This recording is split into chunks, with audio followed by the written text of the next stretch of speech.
अगर आपके दिमाग में ये विचार आ रहा है कि ये पुस्तक उन कैदियों की है जब देश गुलाम था और अंग्रेज अत्याचार करते थे, तो ये गलत विचार है आपका।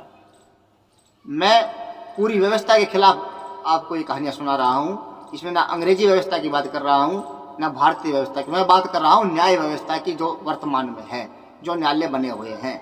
अभी पीछे रीट का पेपर हुआ, राजस्थान सरकार ने करवाया, गहलोत सरकार ने। तो वहाँ आपने वीडियो देखी होगी, सिक्कर के अंदर एक कॉलेज में दो बच्चियाँ, दो हमारी बहनें सिर्फ 5 मिनट लेट पहुंची और गेट बंद हो चुका था। बुरी तरह से वो आधे घंटे तक लगभग रोती रही, लेकिन किसी ने दरवाजा नहीं खोला। आप समझ सकते हैं, मेरा यहाँ पर एक सवाल ये है व्यवस्था से कि अगर मेरा पेपर है, मुझे परीक्षा देनी है और मुझे उस परीक्षा के लिए 3 घंटे आपने दिए हैं और मैं वहाँ 1 घंटे लेट आ रहा हूँ, तो टाइम तो मेरा खत्म हो रहा है, मेरा खराब हो रहा है, समय मेरा नष्ट हुआ है, आपका थोड़े ही। मैं जितना याद करके आया हूँ, मुझे पूरा पेपर करना है 3 घंटे में। आप कहते हैं कि 3 घंटे में पेपर पूरा होगा, आपने 3 घंटे मुझे दे रखे हैं और मैं 3 घंटे के बजाय वहाँ 2 घंटे पेपर देता हूँ, तो नुकसान तो मेरा हो रहा है, आपका उसमें क्या जाता है। मैं किसी कारण से भी मैं वहाँ लेट हो गया और कोई कम से कम इतना रोए कि कोई अपने सगे की मृत्यु पर भी ना रोए। उस समय तो शायद इंसानियत भी कोई चीज़ होती हो। लेकिन मैंने पिछली कहानी में भी आपको बताया था कि कानून इंसानियत को नहीं मानता। वहाँ पर भी वहाँ कैदी कह रहा था कि मैं जेल से बाहर नहीं जाना चाहता, लेकिन ज़बरदस्ती जेल अधिकारियों ने उसको जेल से बाहर धक्के दे करके निकाल दिया और वो बेचारा अस्पताल पहुँच गया, मर गया। लेकिन किसी ने तरस नहीं खाया। 2 वक्त की रोटी उसको जेल के अंदर नहीं दे सके, जिसको बेगुनाह को पकड़ के लाए थे। ये दूसरी कहानी भी बेगुनाह की है और वो पहली कहानी भी बेगुनाह की थी। बेगुनाह इंसान को जेल में रखा, नाजायज तरीके से जेल में रखा, लेकिन उसकी इच्छा से उसको जायज तरीके से भी 2 दिन के लिए भी हमारा कानून रोटी देकर भी उसको वहाँ रख नहीं सकता। उसे काम भी करवा सकता है, वो वहाँ पर फ्री में रोटी नहीं देता, कहते उसे काम लिया जाता है, काम लेकर के उसे रोटी भी नहीं दे सकता, वो वहाँ रहने भी नहीं दे सकते वो लोग। इतना निष्ठुरता, इतनी मतलब दानवता समाज में व्याप्त है। मैं धिक्कारता हूँ बार बार उन अध्यापकों को, उस समाज को, उस व्यवस्था को, वहाँ जो उपस्थित पुलिसकर्मी थे उन सबको मैं बार बार धिक्कारता हूँ। आप सब सुनेंगे, मेरी वीडियो जहाँ तक भी पहुँचाएँ, उन लोगों तक पहुँचे, मैं उनके मुंह पर थूकता हूँ, उसके इस कर्म पर थूकता हूँ कि वो बच्चियाँ बाहर रोती रही। और इस व्यवस्था को मैं बदल देना चाहता हूँ, आप सभी साथ दें। मैं समझता हूँ ये व्यवस्था बदल जानी चाहिए। मैं बार बार कह रहा हूँ, आप में से भी जो श्रोता सुन रहे हैं और जो भी समाज के साथ खड़े हों, जो भी इस व्यवस्था के साथ खड़े हों, जो सरकार के साथ खड़े हो, उस अध्यापकों के साथ खड़े हों कि जो उनको 5 मिनट लेट होने के बाद भी अंदर न घुसा सके, ऐसा अगर कोई नियम है उसके साथ अगर आप लोग खड़े हैं तो मेरे से खुली बहस कर सकते हैं। मेरा मोबाइल नंबर इसमें दिया गया है और आप कमेंट बॉक्स में कमेंट कर सकते हैं कि जब मेरा वक्त है, 3 घंटे आपने मुझे दिए हैं और मैं उसमें घंटे भर लेट हूँ, 5 मिनट की बात छोड़ दीजिए आप, मैं उसमें घंटे भर लेट हूँ, तो घंटा मेरा खराब हुआ है कि आपका। मुझे इस बात का जवाब दें, आप में से जो भी देना चाहें, कि घंटा जब मेरा खराब हुआ है, 1 घंटे का समय मेरा नष्ट हो रहा है, तो पेपर पूरा मेरा नहीं होगा, फेल मैं होऊंगा, आपका उसमें क्या जा रहा है। मैं बार बार धिक्कारता हूं, ऐसी व्यवस्था नहीं होनी चाहिए। इंसानियत पहले, बाकी सब बाद में। किसी मजबूरी बस, कोई वो वहीं की वहीं नहीं थे, उस विद्यालय में ही नहीं थी वो लड़कियां, वो बच्चियां वहीं पर नहीं थी कि वो उठ करके नहीं आई, सो रही थी, कि वो टीवी देख रही थी, कि वो गेम खेल रही थी, कि उन्होंने आपके बुलाने के बाद घंटी लगने के बाद वो खड़ी नहीं हुई है, लापरवाह है, ऐसा कुछ नहीं है।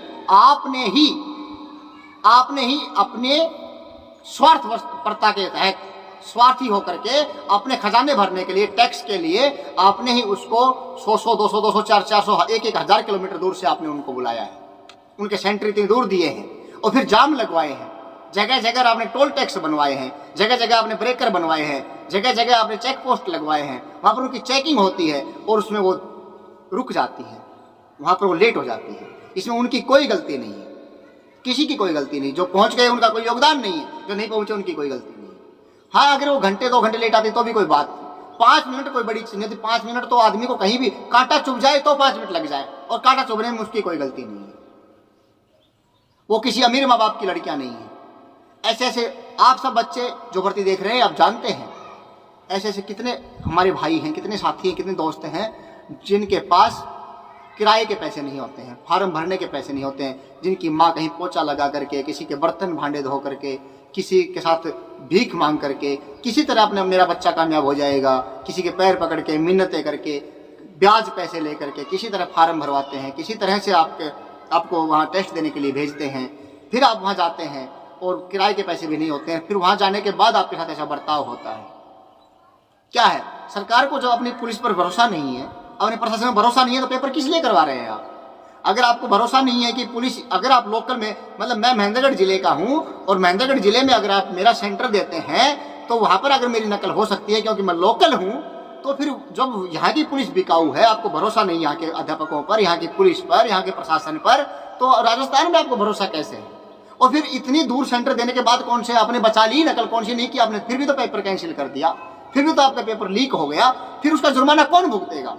वो उस माँ का कर्जा कौन उतारेगा जिसने जमींदारों का शोषण सहन किया है, जिसको जमींदार रोज धमकाता है, जिसके शरीर को नोचने के लिए तैयार रहता है, जिसकी जवानी को खा जाने के लिए जो तैयार रहता है, उस पैसे के बदले में जो उसने अपने बेटे की पढ़ाई के ऊपर खर्च किया है, जो उसने अपने बेटे के टेस्ट देने के लिए किराए पर खर्च किया है, जो उसने अपने बेटे का फार्म भरवाने के लिए कि किसी तरह हमारे अच्छे दिन आ जाए, किसी तरह दुख के दिन कट जाए, जिस माँ ने मजबूर होकर के पता नहीं कितना शोषण सहन कर लिया, कितनी शोषित हो रही हैं, ऐसी माओं के लालों का उनका कर्जा कौन उतारेगा? आपने तो 1 मिनट में कह दिया जनाब, आपने तो 1 मिनट में कह दिया, 1 सेकंड लगी आपको तो पेपर लीक हो गया और कैंसिल हो गया, अगली तारीख बता दी जाएगी।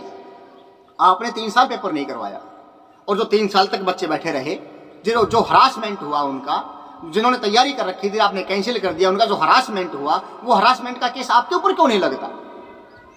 वो जो बच्चियां वहां पर रो रही थी, उनका जो वहां पर शोषण, वैसे तो मानसिक शोषण किसी का कर दे, अगर पिताजी भी, सगा बाप भी अगर बेटे को पीटता है और उसकी वीडियो बना के आपके पास ले जाएं और केस करवाएं, तो आप उस बाप को उठाकर जेल में डाल देंगे कि आपने बच्चे को शारीरिक और मानसिक दंड दिया है, आपने उसका हरासमेंट किया है। और वो बच्चियां जो 1 घंटे तक वहां रोती रही, आपके सामने, मीडिया के सामने रोती रही, और पता नहीं कितने दिन तक रोती रहेंगी, जिनके जीवन का सवाल था, उनका जो हरासमेंट हुआ। और जो बच्चे वहां से मुश्किल से किराया भाड़ा किसी का लेकर के गए थे, और जो वैसे भी तो दुखी होकर के गए हैं, जिन्होंने तैयारियां की हैं कई महीनों तक, सालों तक, और उनका आपने कह दिया कैंसिल हो गया। उनका जो हरासमेंट हुआ, उसका गुनहगार कौन है? उसका जिम्मेदार कौन है? उसका जवाब कौन देगा? ये ज्वलंत मुद्दे हैं और अब इनके ऊपर बात होनी चाहिए। बहुत समय हो गया ये व्यवस्थाएं आप झेलते हुए, बहुत सो चुके हैं आप। अब इस सरकारों के खिलाफ आपको लड़ना पड़ेगा, आपको बिल्कुल लड़ाई लड़नी पड़ेगी अपने अधिकारों की। एक बार पुनः आपको देश आजाद करवाना पड़ेगा अपने ही गौरव से, जो अपने ही देश के हैं। मैं किसी भी पार्टी के विशेष का नाम नहीं ले रहा हूं, मैं सबकी बात कर रहा हूं। मैं सिर्फ गहलोत की बात नहीं कर रहा, मैं खट्टर की भी बात कर रहा हूं, उसने भी तो पेपर कैंसिल करवा दिया। अच्छा, आप ये एक बात और मैं आपको कह दूं कि पेपर मेरे पास रखे हैं, एग्जाम प्रश्न पत्र जो है वो मेरे पास है। मान लीजिए मैं अधिकारी हूं और मेरे पास से किसी दूसरे के पास जाना है, फिर वहां से तीसरे के पास जाकर एक चेन है, वो कॉलेजों में पहुंचना है, और वो पेपर लीक हो जाता है।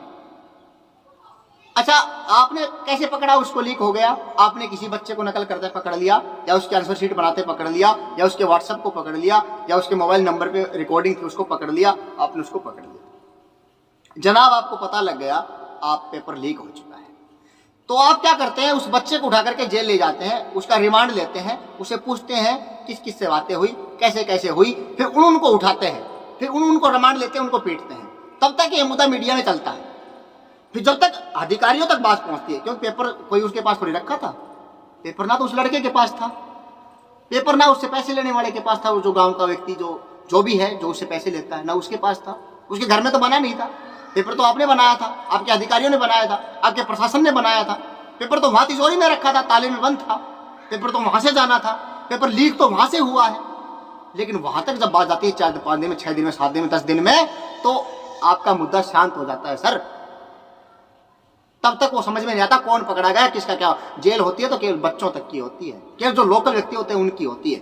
मैं कहता हूं आप वहां से क्यों तफ्तीश शुरू करते हैं? आप इंक्वायरी वहां से शुरू क्यों करते हैं जहां से वो पेपर पहुंच चुका है? अरे पहुंचने के बाद तो मजबूर बच्चा पेपर को लेगा ही। आप में से कौन ऐसा है, आप मुझे बताइए ना, आप में से कौन ऐसा है कि जब आपको कोई ये कहेगा कि भाई ऐसा कर्ण कौन सा पैदा हो गया जिसको आकर के सर्प ये कहे कि मेरे को आप एक बार तेरे पे बैठने दीजिए और मैं अर्जुन का अभिवाद कर दूंगा, और कर्ण कहे कि मुझे सांपों के साथ समझौता नहीं करना है। ऐसा कौन कर्ण पैदा हो गया आप में से? आपको कोई कहेगा कि आप ये कर लीजिए, चलो पेपर तो आया हुआ है, आप कर लीजिए, तो जब पेपर मिल रहा है तो कौन मना करेगा? किसने नकल नहीं करी? आप में से कोई मुझे बताए कौन सा विधायक ऐसा जिसने नकल ना की हो जीवन में? कौन सा IAS AS कोई भी अधिकारी कौन सा ऐसा जिसने जीवन में कभी नकल ना की हो? बचपन में कभी नकल ना की, पढ़ते समय स्कूल में कभी नकल ना की हो, आपस में की हो या लेके नहीं गए हो? नकल तो सब करते हैं, किसने नकल नहीं की? सब नकल करें। जब मौका मिल गया, किसी ने बताया भाई पेपर मिल रहा है, तो किसी ने बेचारे जमीन बेच करके, किसी ने कर्जा ले करके, किसी ने हाथ पग जोड़ करके, भाई बंदा अपना भाईचारा निभा करके, किसी तरह भी अपने दोस्तों से किसी तरह पेपर ले लिया। लेना पड़ेगा, क्यों? अगर नहीं लेगा तुझे पता है ना, फिर वो जो जिन्होंने ले लिया है वो पास हो जाएंगे, वो बर्बाद हो जाएंगे। उसने ले लिया, उसका कौन सा कसूर हो गया? भाई आपने गुड़ डाल दिया, मक्खियां आ रही हैं, आपने गुड़ डाल दिया, मक्खियां आ रही हैं, लेकिन आप क्या करें? पहले टुकड़ा डाल रहे हैं, फिर लकड़ी लेके बैठे हैं, कुत्ता आएगा, फिर उस कुत्ते को पकड़ेंगे, फिर उसको पीटेंगे। कुत्ते का क्या कसूर था? आप अपनी रोटी के टुकड़े को, अपनी रोटियों को, अपने गुड़ को उठा करके अंदर रखिए ना, फिर कुत्ता आए जाए। ये अधिकार आपको किसने दे दिया कि आप कुत्तों को मारते रहें और अपना गुड़ अंदर बाहर रख दें? आप मक्खियों को मारते रहे, चींटियों को मारते रहे, लेकिन गुड़ बाहर रहेगा आपका। ये कहाँ का नियम है? अपना बचाव आप खुद करिए ना। सवारी अपने सामान के खुद जिम्मेदार है, सवारी अपने सामान खुद जिम्मेदार है। आपने तो लिखवा रखा बसों में, वहां तो सवारी जिम्मेदार है, और आपके पेपर लीक होते तो जिम्मेदार हम हैं, आप नहीं है। ये सजा, ये इंक्वायरी मैं समझता हूं, ये मेरे विचार हैं, मैंने किसी सुने नहीं। ये इंक्वायरी आपको उस अधिकारी से, जैसे पेपर लीक हो, आपको सीधे किसी दूसरे अधिकारी को उठाना चाहिए जिसके पास आपने पेपर रखे थे। मेरे पास रखे थे, मुझे उठाना चाहिए आप, और उसका रिमांड लेना चाहिए कि आपने पेपर कब दिए थे, किसको दिए थे। जब वो जिसका नाम ले, फिर उसको उठाना चाहिए, फिर उसका रिमांड होना चाहिए। जिस दिन वो पकड़े जाएंगे, उस दिन ये चोरी रुक जाएगी, ये नकल रुक जाएगी, और आम जनता का शोषण भी रुक जाएगा। उस दिन रुक जाएगा। क्यों? क्योंकि वो ऐसा करेंगे ही नहीं, वो ऐसा करेंगे। लेकिन जब तक आप उनको नहीं पकड़ेंगे, वो पैसे, उनको पैसे मिल चुके हैं सर, उनको करोड़ों में जो चप्पल बिकी है, लाखों में जो चप्पल बिकी है, उन चप्पलों के पैसे मिल चुके हैं उनको। और जो गरीब बच्चा आपने पकड़ लिया, उसके 2-4 लाख रुपए तो उन्होंने ले लिए जो उसके पास थे नहीं। फिर उसको आपने पकड़ लिया, उसके पास अब पैसे हैं नहीं, तो वो तो फिर किसी के हाथ में जोड़ के कर्जे लेकर के, फिर पैसा लेकर के आपकी छाती में मारेगा, आपको रिश्वत देगा, या आपकी कानून की लड़ाई लड़ेगा तो वकीलों को देगा, तब वो लड़ाई लड़ेगा। उसका तो ये, उसकी हालत तो ये है, उसकी परिस्थिति ऐसी है। और जिस अधिकारी ने उससे लाखों रुपए ले लिए हैं, वो तो उन लाखों रुपए से ही केस लड़ लेगा, या तो आपको खरीद लेगा या आपकी कानून व्यवस्था को खरीद लेगा किसी भी तरह से, या उसका परिवार उस पैसे चल जाएगा। उसे दिक्कत नहीं आने वाली, इसलिए उसे कोई भय नहीं है। मर तो वो गया बेचारा, आम जनता मर गई। आपका क्या है सर? तो ये व्यवस्था तब भी ऐसी थी, अब भी ऐसी है। इसमें ना किसी अंग्रेजी सरकार का हाथ विशेषता है, ना इसमें भारतीय सरकार है, ना इसमें कांग्रेस सरकार है, ना इसमें बीजेपी सरकार है, ना कोई अन्य सरकार है। किसी की मैं विशेष रूप से किसी की बात नहीं करता है, मैं सबके ऊपर प्रश्न चिन्ह लगाता हूं कि ऐसा नहीं होना चाहिए, और ये गलत है, गलत है, गलत है।